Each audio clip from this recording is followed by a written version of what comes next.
Hello, and welcome to our trauma tip. You might recall in some of our trainings, we've talked about the power of consistency. See, many of the strategies and tools that are used to heal the wounds of trauma, it's not that they're complicated, it's more that they require consistency.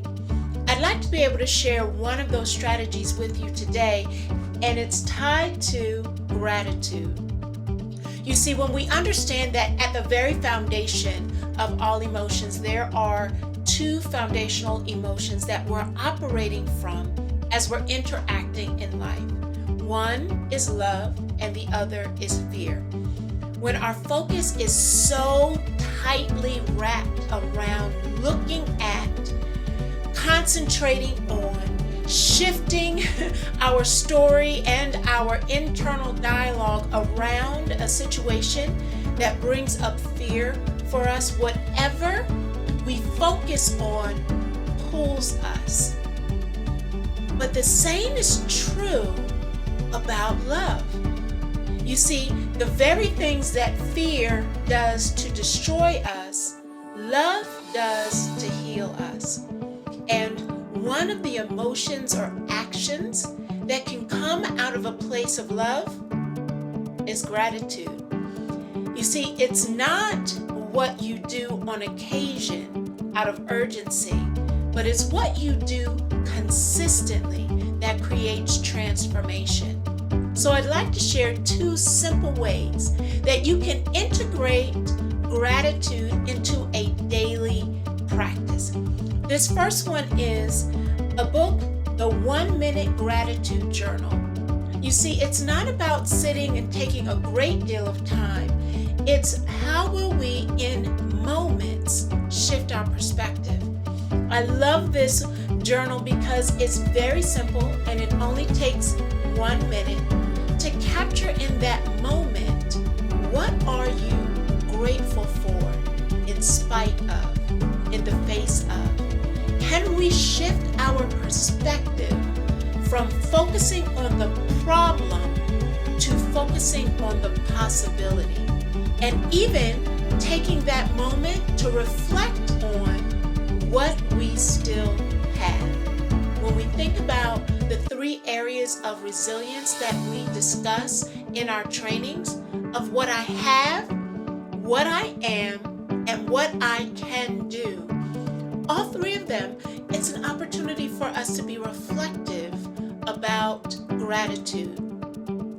Another really actually fun way that you can get your children also involved in tracking gratitude is keeping track of a gratitude jar.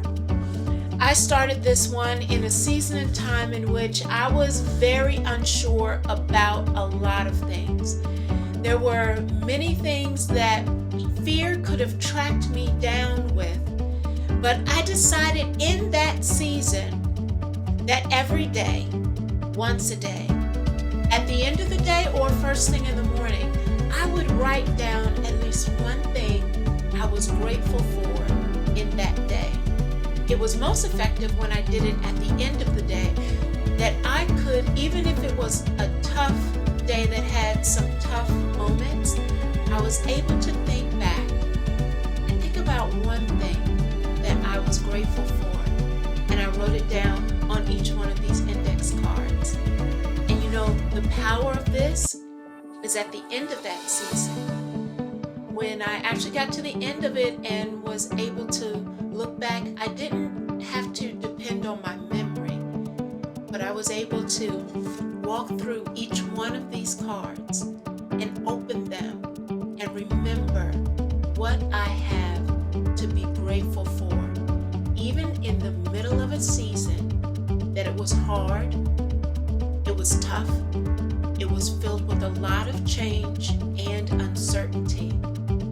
But I left myself treasures, jewels, drops to remember that even in the middle of hard seasons, I still have something to be grateful for. These are just two simple strategies, because Remember, it's not about what you do on occasion, but what do you incorporate into a daily practice.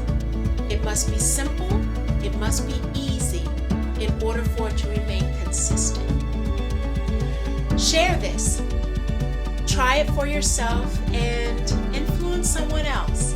Start a gratitude group and share what you have to be thankful for. And watch how your perception shifts. I hope you enjoyed this trauma tip for today. Look back through our resources for more ways to cultivate your gratitude.